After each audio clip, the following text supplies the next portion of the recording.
So when I've been away from my dog and doing whatever, I've been at work, and I come back, you've had a long day, you're tired, but just I don't leave my dog out in the backyard because I think that's kind of reckless. And I've had people say, oh, that's what I do. My brother's like, yeah, I leave my dogs out. Yeah, but they have no boundaries. They're just kind of like running amok. And honestly, even though they have a big backyard, it doesn't mean they're not bored. So one of the things that I do, hold on, dude, is that I will come out here where I like to sit down and rewind.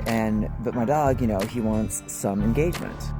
So we're just back here hanging out, and I'll grab some of his freeze-dried food because I don't just give him a bowl of food. I throw the food for him to catch like it's a little game, and he's getting pretty good at it.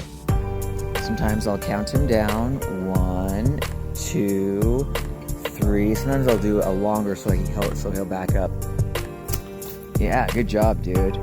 And it's just a nice way to, I'm still sitting on my ass being lazy, but for one, he's being fed. 2, he's engaging with me. I'm the one who's feeding him.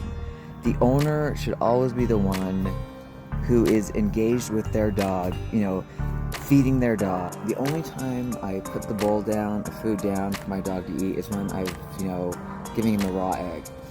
And other than that, I take his food, I cut it up, and we come outside, or inside if it's cold, and we train, we engage, we play games. I have him, he's learning to jump over a log right now. I'm gonna see about getting some tires and rolling into my backyard and do some kind of agility training. But I think it's really, important to do like little things that doesn't have to be big, elaborate training sessions. And it's fun for him, it's fun for me. I mean, it's cool when, he catches it in his mouth. And then other times, and I'm a big fan of this, I'll just take a handful of food. Whoops, dropped one, dude. Handful of food, and I'll come out here, and he's, super excited about it. And I'll be like, you ready to search? You ready to search? And I'll just grab a handful of food, and I'll be like, 1, 2, 3, search. And I'll just throw a big handful of food out in the yard. And he gets to go looking for the food. My dog works for his food.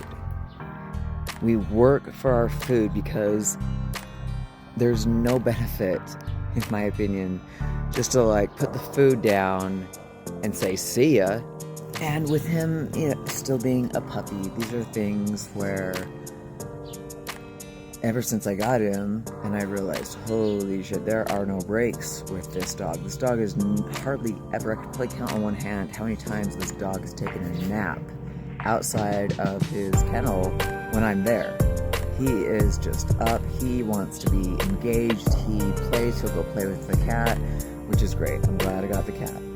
But these are things that he could be engaged in doing while giving me a break. It can be a lot to take on a puppy, especially a larger breed puppy. But the last thing I want is for him to be bored.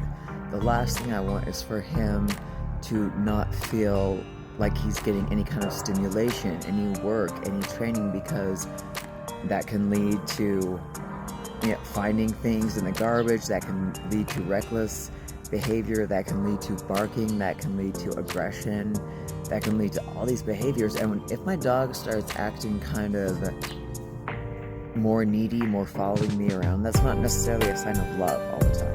If your dog is constantly with you, usually that means that there's something else going on, like they're not getting something that they need out of this relationship, because it is a relationship. But really, the point of this video is just to show one of the ways that I engage with my dog when I'm relaxing, so that he's getting some stimulation, he's having some fun, I'm able to chill out for a bit, and then after a while he'll go check out the squirrels and the birds. I need to put up another bird feeder, but yeah, Hopefully that helps give you some ideas of how to engage with your dogs.